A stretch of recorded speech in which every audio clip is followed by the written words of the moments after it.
the Keno, and I think that's a lot like the boats that are up there. So that's going to be really interesting going on that. Hey up YouTube!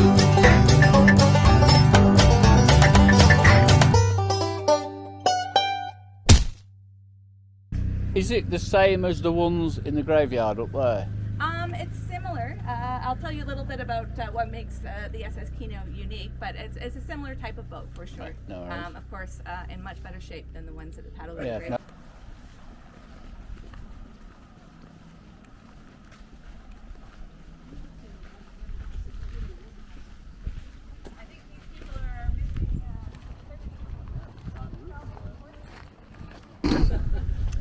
So this boat was primarily a freight boat. It hauled silver ore down the Stewart River, which is even shallower than the Yukon, and it did haul passengers, but it was a working boat. This was built in 1922 in Whitehorse by the British Yukon Navigation Consortium. They had 60 paddle wheelers in their fleet. This was the smallest. And the SS Klondike, did anybody see that big boat in Whitehorse? Yep. Yeah, that was the largest in the fleet. You can see the winch here on the front would regularly sandbar themselves or get stuck on gravel bars, and they would have to do, does anybody know what lining is? Lining when you're in a smaller boat is when you get out of your boat and you're on the shore and you're just pulling it by a cable or a rope tied to the bow. Here, they almost sort of slingshotted themselves up. So this is the winch, and then they would have hooks or rocks embedded into rocks or trees on the shore, and they would sort of winch themselves up the river. They also did what was called hog backing, which was sort of like almost pole vaulting themselves above sandbars. So with that in mind, let's go take a look at the boiler and the engine, what powered this thing. It's about 0.65 cords of wood per hour, because again, it is a freight vessel. You don't have a ton of passengers, and it's smaller. And it's no shallower draft than the Klondike was. That's right. The draft on this is anywhere from 14 inches to 2 feet, depending on the load that it's carrying. The freight load that this could carry, not pushing it barge, is about 100 tons, and then 140 maximum, including passengers and all the things that passengers need to survive.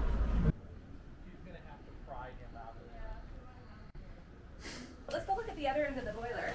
This has had smoke, ash, heat in these fire tubes, and then they're surrounding those is water. So the water is heating up, and it goes up and it produces steam. You see this big pipe? That's the steam is handed to the engine room. And this little skinny pipe here is water going to the boiler, because of course it's drawing water from the river beneath it. Any questions? Right here, this is an economizer, and the purpose of this is you wouldn't want to put cold water right from the river, and of course water from this river is always very, very cold. You wouldn't want to put that in your boiler right away, so this was a way to sort of preheat water before you put it in the boiler so it didn't evaporate right away. Does anybody know what a hog chain is? I didn't either. So the purpose of these, there's screws on the other side of them, is to sort of tighten up, change the shape of the hull of the boat. So when you're going over a river, you don't want to be hog backing. So you're able to sort of draw up the hull of the boat and keep it level. Apparently, these guys who did the hog chains could tell you like the quarter amount of screw that you would need to turn it to navigate certain sections of the river. So they were changed as they navigated? Yes. There's a couple of big rapids between here and Whitehorse. Five Finger Rapids was the scariest part. They dynamited Five Finger Rapids in order to get more boats through. But before that, one of these would have gone through those rapids and had inches on either side to spare. Do I have any gearheads on board who think they have a understanding of this? Got it all. Nope. Yeah, you got it? You can pilot it? Shall we take you upstairs to the wheelhouse? So, basically, you've got an engine on either side. The steam, that pipe from the boiler is going on either side, controlling piston engines. And if you think of it in the most simplest terms, it's operating the paddle wheel like a bicycle. It's going One's pushing and one's pulling, and that is what's making the paddle. The skinny pipe in the middle there is drawing water from this water pump into the river. It goes through a filter here with a line in it to filter all the sediment out of the river. You notice probably that the Yukon is quite silty here. You wouldn't want that in your boiler because it would be jamming things up. So this filters the water, it shoots the water back to the boiler, that powers the steam, and off you go. This is used to send steam to either engine. And then this is a modern adaptation for this boat. So behind you there, you see that little tube right there, the speaking tube? If you were down here and the captain wanted more steam, before they put this in, you would just speak through that. Pretty crazy. In the 1940s, they added this, and then it's basically a telegraph. It's connected up there to the wheelhouse, and he tells you what to do in terms of steam, power, throttle, all those things. Of course, if you're working away here, you probably don't necessarily see if that moves. So they have a bell system. Everybody cover your ears. That'll get your attention. So that's how he lets you know. You can look on this and you go, okay, slow, backwards, forwards, sideways, however you move these things, and then you ring it back up to let him know. Get out of the way. Feel free to have a wander through. I think I would not last very long as through one of these. Pretty noisy with these things flying up and down as well. It's pretty spacious compared to the ships I was on. Operate like these electric lights. I had the opportunity a number of years ago to be in the engine room of the Delta Queen on the Mississippi. Oh, cool. And this looks a whole lot the same. Yeah, it's like. Yeah, I wouldn't thought they'd get much sleep there with all this lot clattering about. That's a great question and a great observation. So the gentleman, there's a book called Stern Wheelers on the Yukon where it's just one guy telling all his stories about working on these boats. And the guys who slept here, apparently the sound of the paddles going was very soothing, and they couldn't sleep without it. I sleep with a sound machine, so I totally get that. Yeah, That right. sounds really cool. All right, why don't we head up to the passenger deck?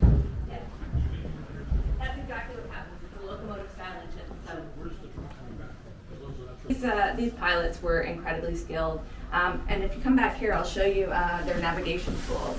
Where would the passengers sleep? So every pilot that was on the Yukon River was required to draw a map of the Yukon River. And this is an example of what that would have looked like.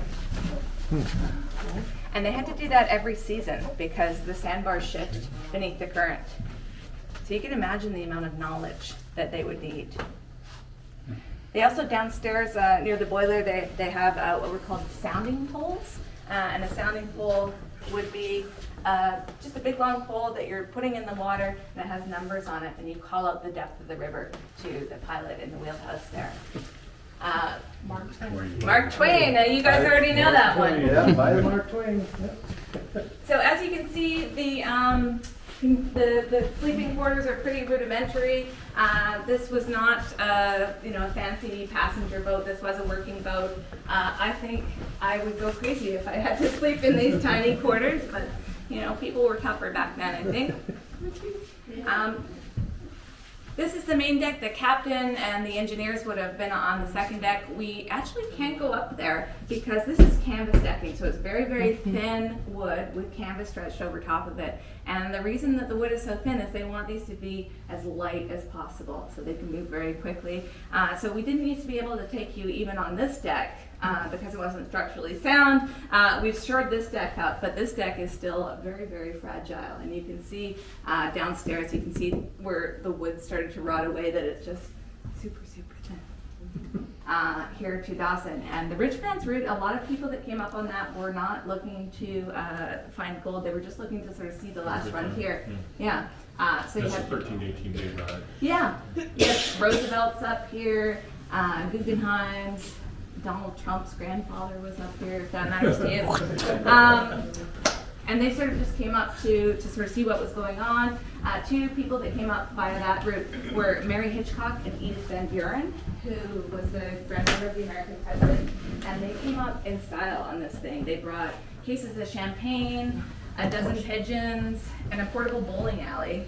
Horrible bowling. Portable bowling alley. Can you imagine like getting on one of these working vessels and telling these poor guys who are, you know, manning the firebox that these women need their portable bowling alley loaded onto the deck? His sole job was just to reset the pins for him. Oh yeah, I'm sure they had every need taken care of. It. Mary Hitchcock wrote a book about it actually. It's called Two Women in the Klondike. It's very funny. It's like keeping up with the Kardashians in the Klondike. They're for that contracting firm.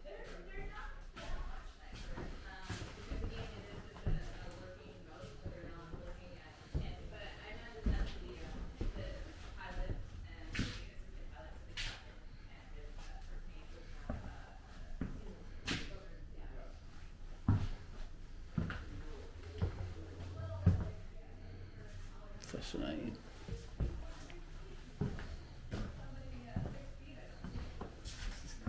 Ain't it just? So this is the Keno.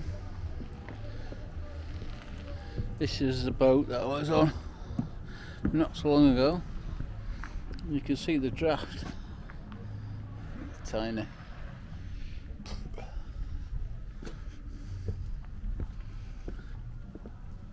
But yeah, this is the paddle steamer.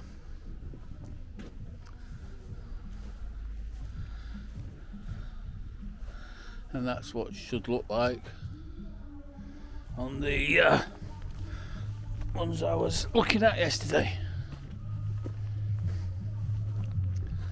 So which is very cool.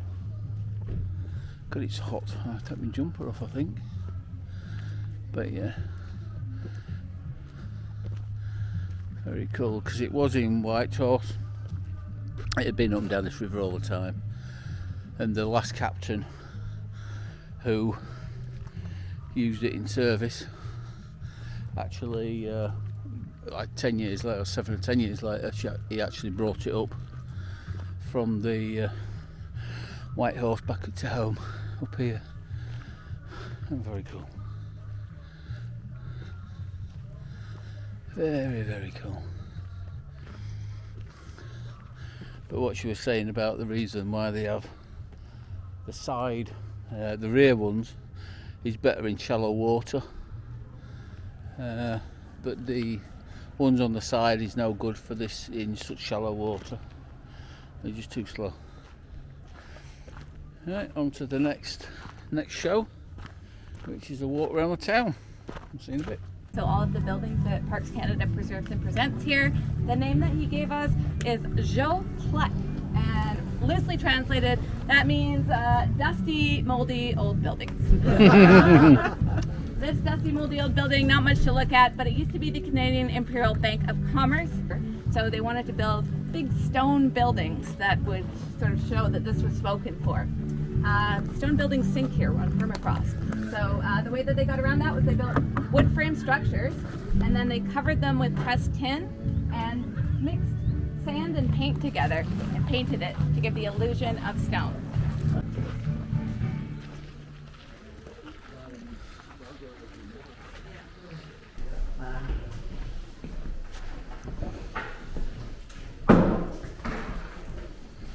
Give your eyes a moment to adjust there.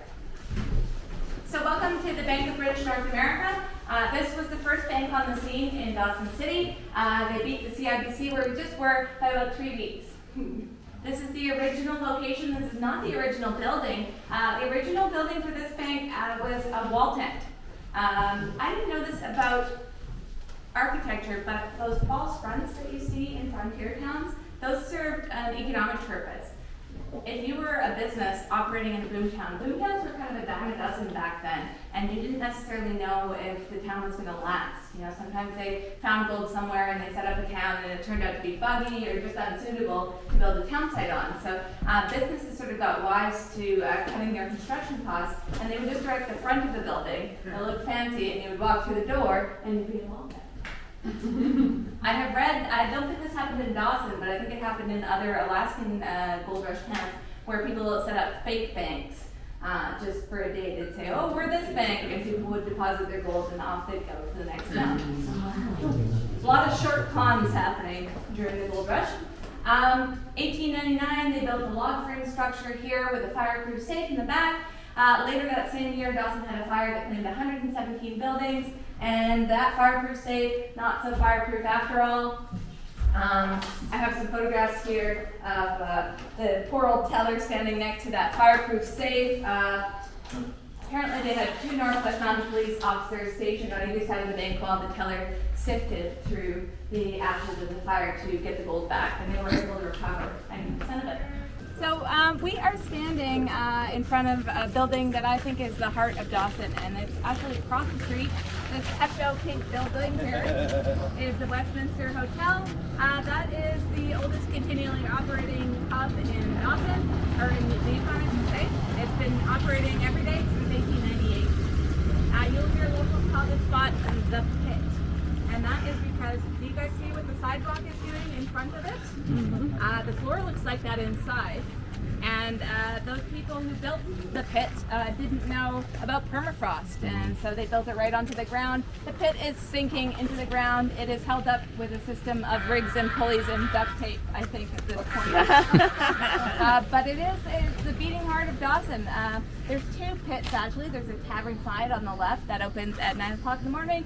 I think it's open until midnight, and that is the Snake Pit. And then the lounge on the right side opens at 8 o'clock in the evening, open till 3 in the morning. That is the Armpit. We were there too. You guys, I'm truly am impressed that you came on this walking tour. It was still light out. And you're not even on the crawling tour. You're actually upright and walking. Well done. So the pit, definitely there have been times where I've been in town in the middle of winter where it's the only place open, the only place you can get a cup of coffee.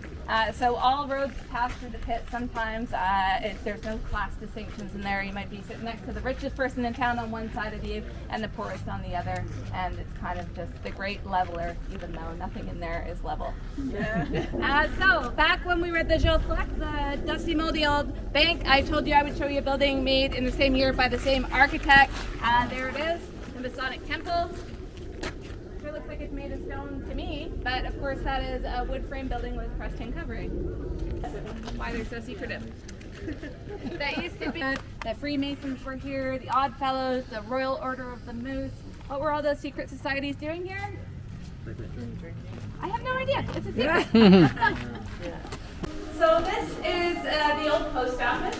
This was built in 1900, at which time the powers that be that control Dawson are very interested in, like I said earlier, conveying a sense that this territory is spoken for by the Dominion of Canada.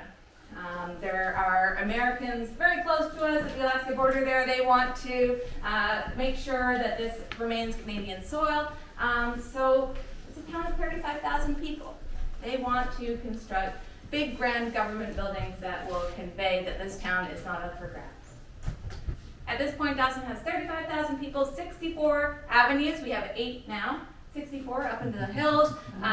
We've got full electricity. Dawson was fully electrified by 1899, one of the first fully electrified cities in the world. It's the largest city north of Seattle and west of Winnipeg. West Mounted Police looked at Dawson and 64 avenues, and they thought, how can we best deliver the mail? They took those mail bags and they dumped them on Front Street, and they made stampeders line up for their chance to sift through the mail. What a terrible system. These letters that are in these post office boxes, they are not originals. The originals that were left behind are in temperature and light controlled storage. These are replicas. I've had to read some of them, and a lot of them say things like, don't look for me here. In Dawson, I've gone to Nome, or please forward my mail to Nome, Alaska.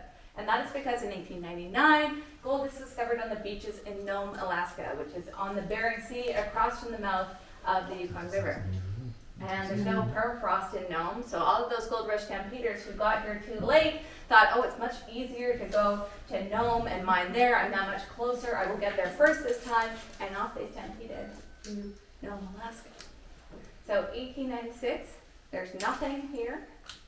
This is moose pasture. There's no town site.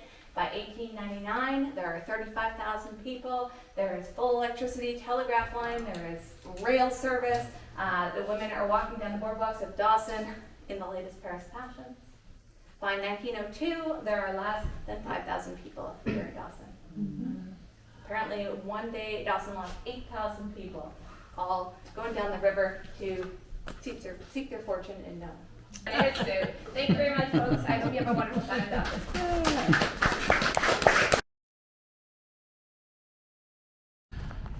Well, it's quite entertaining when I've got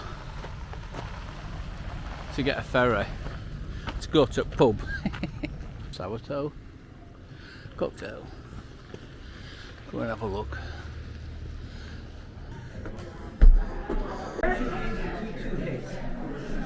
Yeah, I can manage that.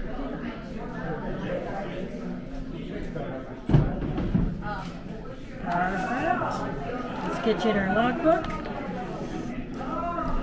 Friends of mine did it last year. Oh, is that right? Yeah? You've got to do it, you've got to do it.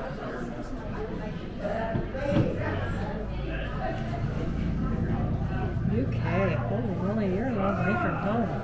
Make a YouTube star out of you. You can be my cameraman for my Yes. YouTube channel. Paparazzi. All right, my dear. Are you all ready? No, Go for it anyways.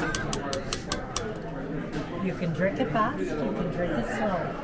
But this gnarly toe must touch your lips, not your tongue, not your teeth, and certainly not your tonsils. Here you go, my dear. Take her back. A bit of flavour. Woohoo! All the way down. Perfect. Lovely, Anne. Job well done. What do you think? Vodka red. Tasty, huh? I can see why you did 5 of them now. I think you had Tolio. Tell you. It's not very much. Better. Sourtoecockail is done. So there's only one thing left to do, is go and watch some women's flash the knickers. Wherever it is. Time for my amazing Gold Rush girls!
I don't know if this will work so close or not, but welcome to YouTube.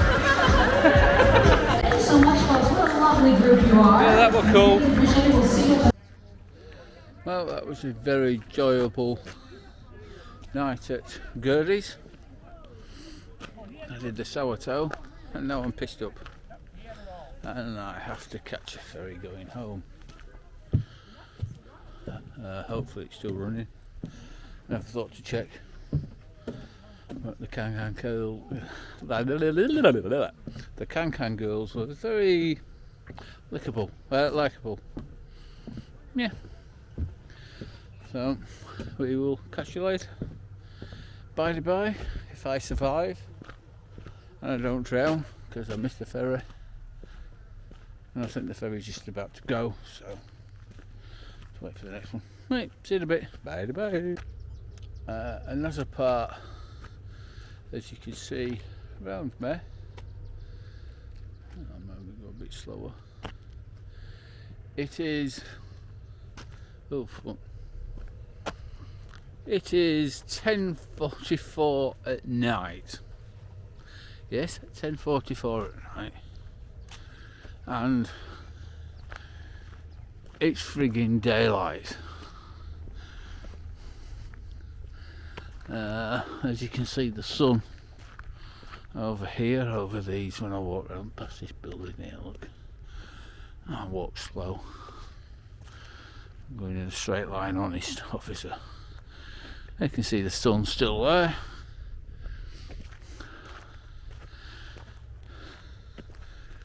And the thing is, when I get further north, up to a tuck to the Yukonterritory, which is another 500 miles further north, well inside the Arctic Circle, you get the midnight sun. So it just never gets dark. So which is bad enough as it is sleeping. Because at 6 o'clock in the morning, I'm wide awake. At one point, I've got a notice, $7 for a bottle of cider.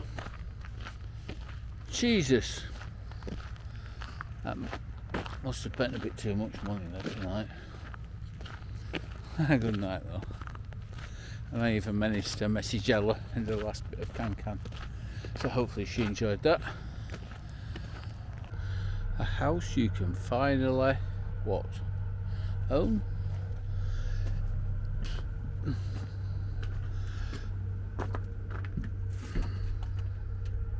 Yeah. It's got an air conditioning unit in there. Oven. And what can you want?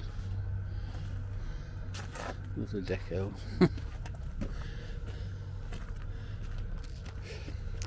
You gotta love out of the way Canada.